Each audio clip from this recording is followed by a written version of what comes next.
Cette semaine, c'est Caroline et Gilles qui nous ouvrent les portes de leur appartement, plutôt arty design. On adore ce mélange vieux parquet et moulure, objets contemporains et vintage.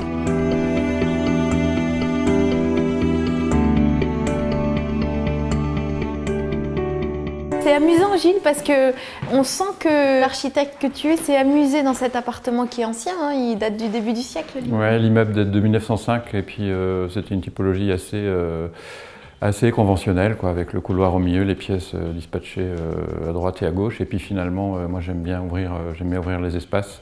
J'aime bien faire des grands espaces de vie, donc la cuisine en relation avec le salon. Et là, on est même allé plus loin. On a même la chambre, en fait, qui est en relation avec le séjour. D'accord, c'est la chambre qui est là-bas. C'est la chambre qui est derrière, là, ouais. Ah oui, mais ça c'est extra, parce qu'on n'a pas du tout l'impression que la chambre est là. Oui, il y a un bureau.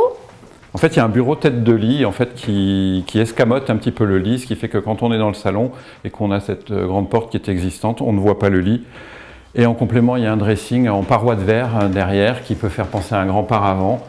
Voilà. On n'imagine pas qu'il y a vos vêtements qui sont là derrière. On n'imagine pas qu'il y a les vêtements, voilà. C'est marrant cette chambre ouverte, pourquoi? C'est une habitude? Ça vient d'une première expérience, d'un premier appartement qu'on avait fait où effectivement on avait une grande porte sur pivot où la chambre était déjà comme ça en relation avec le salon. Ça donne à voir toute la façade. Je veux dire, quand on est dans une pièce, on voit les fenêtres de l'autre pièce, c'est vraiment une sensation d'espace qui est complètement différente. Ça, j'avais jamais vu, mais c'est très ingénieux et surtout très, très discret. Vraiment le passage entre le salon et la chambre. J'aime bien parce que dans votre aménagement, vous mélangez le contemporain, le design et puis des pièces chinées. Il y a beaucoup d'objets, ouais. Dès qu'on aime un objet finalement comme cette lampe là d'architecte des années 70, on l'achète et puis on se rend compte qu'en installant ces objets tous ensemble, ça fonctionne. Ça fonctionne. Là, une rocking chair de Ames, mais que vous avez pris en bleu canard, comme ça c'est chouette. Ça aussi c'est amusant comme luminaire. C'est du verre? Non, ah non, c'est une lampe qui se gonfle en fait, qui vient de la galerie Fou du Roi. À Strasbourg. Extra, extra. Oui, puis beaucoup de choses vintage aussi. Un téléphone qui fonctionne? Oui, un téléphone qui fonctionne, oui. Allô Batman?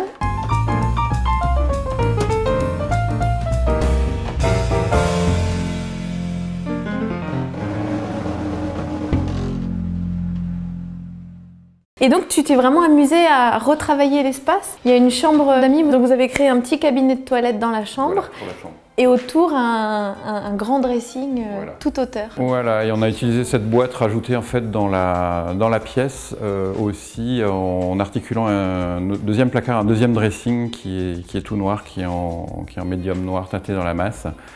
Voilà, donc la boîte vient s'enfoncer dans le dressing, c'est assez contemporain. Il y a un côté collectionneur aussi quand on rentre dans le couloir avec tous ces miroirs. Oui, et encore il n'y en a plus que quelques-uns parce que j'ai une collection de 30 miroirs et là j'ai gardé ceux que je préférais les plus beaux. Voilà, mais il y a une petite accumulation qui était plus grande et c'est des miroirs qui vont des années 50 aux années 70 avec le dernier en plastique blanc là-bas. La pièce maîtresse quand même c'est la cuisine, et la cuisine c'est une affaire de Caroline. C'est ça. Donc volontairement vous l'avez voulu ouverte? Tout à fait. L'idée c'était effectivement d'avoir une énorme cuisine très blanche avec un énorme îlot où on puisse recevoir tous nos amis. Oui, parce que là du coup il y a vraiment l'espace rangement mais l'espace aussi snack. J'aime bien moi ces tabourets dépareillés, c'est une bonne idée. Celui-là il est sympa, le orange. Il a un côté très peps, très 70.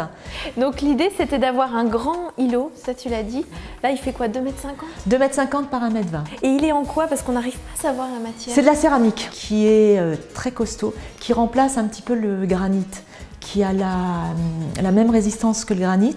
Donc on peut couper dessus, on peut poser du chaud, mais par contre on n'a pas le côté gris. Et puis surtout il n'y a pas un toucher froid. On n'a pas l'impression d'avoir de la céramique, c'est ça qui est agréable. Et moi ce que j'aime beaucoup après c'est le système des poignées.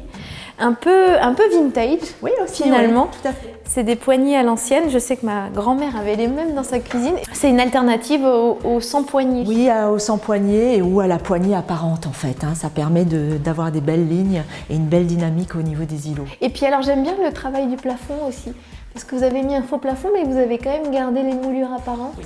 Il y avait de belles moulures dans l'appartement et sur cette partie-là, il y avait déjà un faux plafond. Et on voulait absolument garder la rosace, donc mon conjoint a dessiné cette forme molle de manière à la conserver. Cette forme molle, ça c'est une belle idée ça. Tout à fait. Chérie, dessinons une forme molle dans la cuisine. Mais ça fonctionne bien.